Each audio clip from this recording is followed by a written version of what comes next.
The night is quiet, too quiet, the kind of silence that makes your skin crawl, as if someone, is watching. You look over your shoulder, but there's nothing there.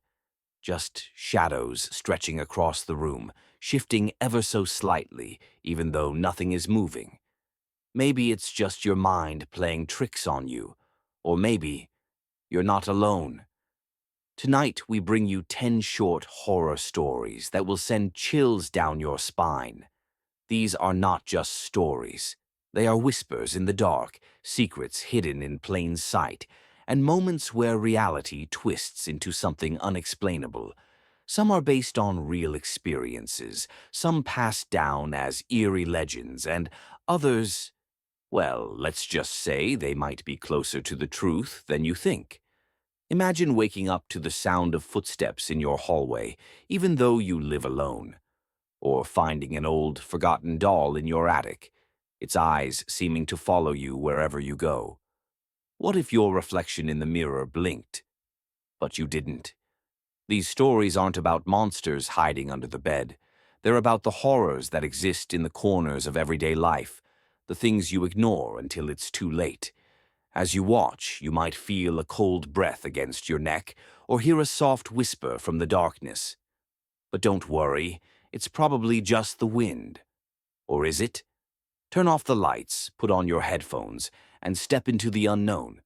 Just remember, once you start, there's no turning back. Are you ready? Then let's begin. The screen flickers for a moment, almost like something or someone doesn't want you to continue. But you're still here, aren't you?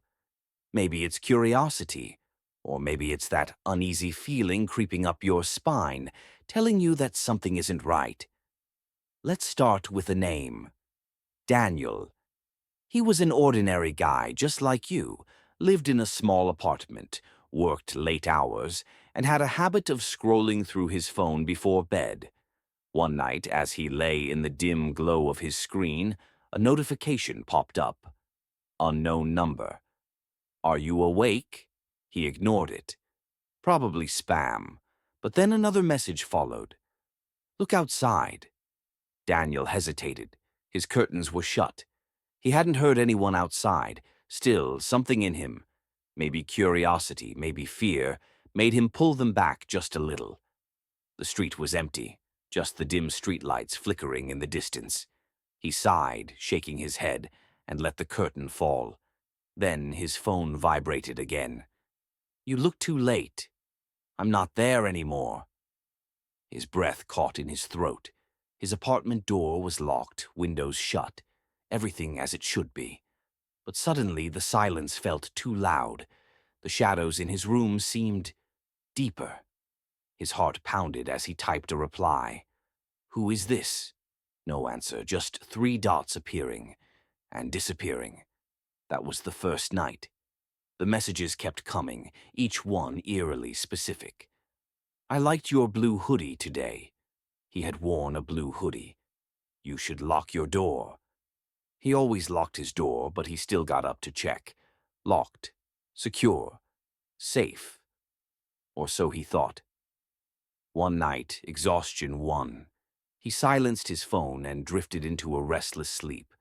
But in the middle of the night, something woke him. A soft creak, like a footstep on the wooden floor. His heart pounded as he reached for his phone. The screen lit up instantly. One new message. You forgot the window. Daniel froze. His window had been closed when he went to bed. Slowly, with trembling hands, he turned his head towards it, and that's when he saw it. A faint outline, a shape just barely visible in the dark, standing inside his room.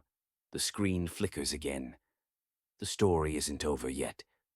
But tell me, are you alone right now? Daniel's breath caught in his throat. His fingers hovered over his phone, but he couldn't move. The figure didn't move either. It just stood there, watching. His mind raced. Was this real, or was his exhaustion playing tricks on him? Then the air shifted. A whisper so faint he almost missed it. You finally see me. His pulse pounded in his ears. He wanted to run, but his body refused. Then his phone vibrated again. Another message. Don't turn on the light. But why? What would he see if he did? And worse, what if the figure didn't disappear? Daniel's hands were shaking. He wanted to look away, but he couldn't. The figure in the darkness stood completely still, its outline barely visible against the shadows of his room. His phone buzzed again, and this time he forced himself to look at the screen. If you turn on the light, you'll see me.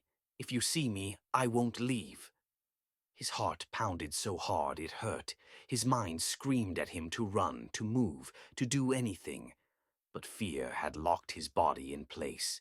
He could still hear it, that barely there whisper. But now it was closer. Slowly his hand inched toward the lamp on his nightstand. He had to know. Maybe it was just his imagination. Maybe if he turned on the light, the figure would be gone. His fingers brushed against the switch. Another message.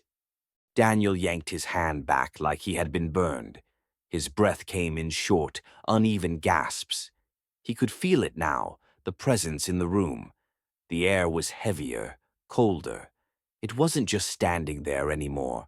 It was moving, a soft shuffle, the sound of fabric brushing against fabric.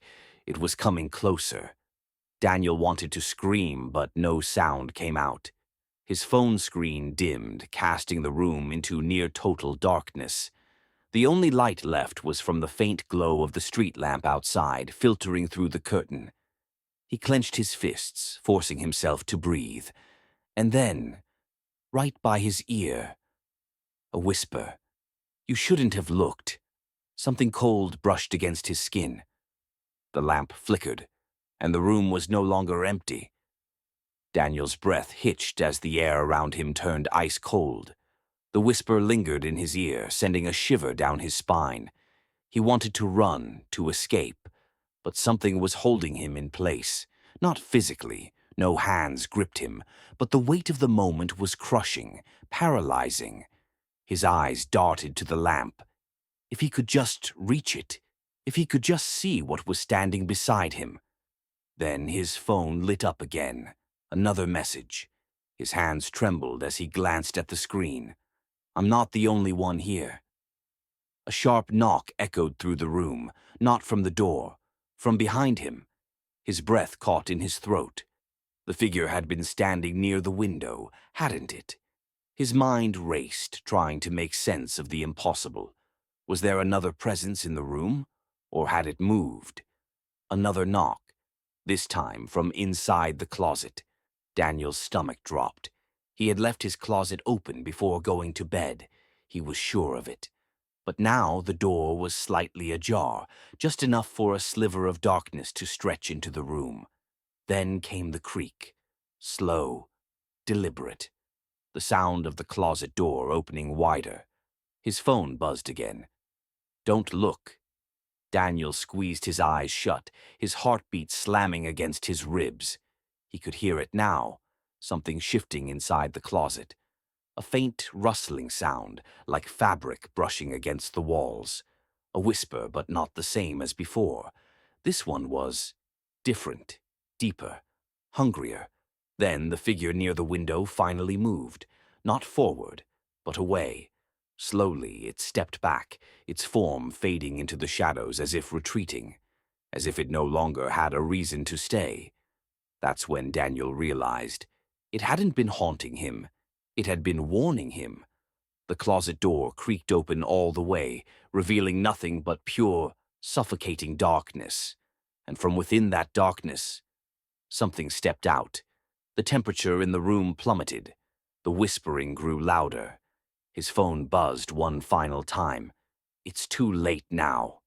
The light flickered again, and everything, his room, his breath, his very existence, was swallowed by the shadows. Darkness swallowed everything. Daniel couldn't see, couldn't move, couldn't even breathe. The air was thick, pressing down on him like something unseen had wrapped around his chest. His phone slipped from his hand, landing on the floor with a dull thud. The glow of the screen flickered, casting strange, shifting shadows across the room. Then, a breath, not his own, right in front of him.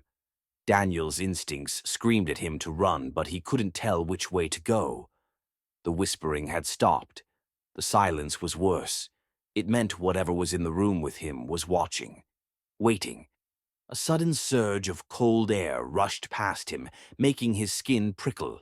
His phone screen brightened for just a second, long enough to illuminate something standing inches away. A face, no, not a face, but the shape of one, hollow and empty, like a mask stretched over nothing. Then, everything happened at once. The closet door slammed shut. The whispering returned, but now it was frantic, layered, as if 100 voices were speaking at once. The figure lunged, and instinct took over. Daniel threw himself backward, crashing into the nightstand. The lamp toppled over, the bulb bursting in a flash of sparks. Somehow, in the chaos, his fingers found his phone again. His screen flickered with one last message. "You can still leave, but don't look back." His pulse pounded in his ears. He scrambled to his feet, blindly reaching for the door. His fingers fumbled over the lock, finally wrenching it open. He didn't hesitate. He ran. Out of his room. Out of the apartment.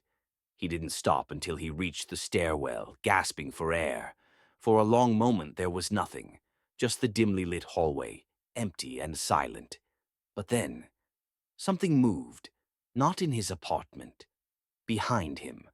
A slow, deliberate creak. The sound of a door opening. Daniel's stomach turned to ice. His apartment door was still open. But he had left the room empty, hadn't he? He hadn't seen anything else in there. Had he? The last message echoed in his mind. Don't look back. But as the whispering started again, now coming from just over his shoulder. Daniel made the mistake of turning around. Daniel turned. For a moment, everything seemed normal.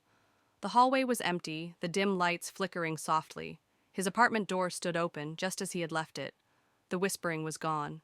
The air no longer felt heavy. His heart pounded as he scanned the doorway, the walls, the floor. Nothing was there. Had it all been in his head? A trick of exhaustion? His mind replayed everything, the messages, the figure, the thing in the closet. But standing there in the hallway, it suddenly felt distant, unreal, like a fading nightmare. He took a slow step forward, peering inside his apartment. Silence.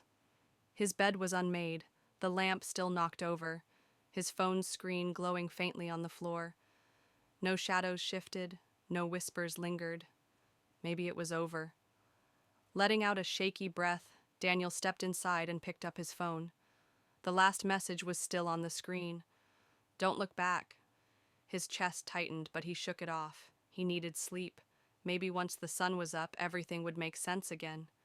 He closed the door, locking it carefully, double-checking the windows. His hands were still trembling as he climbed into bed, pulling the blanket over himself. The weight of exhaustion finally caught up to him, his eyelids heavy. As his breathing slowed, the silence of the room stretched around him. Software. Still. Safe. Then, his phone vibrated. His eyes snapped open. One new message. You looked. A cold chill crept up his spine. He didn't move. Didn't breathe. The air in the room felt different now, heavier again. He didn't want to turn over. Then, just above a whisper, a voice spoke. Not from his phone. From behind him. I told you not to.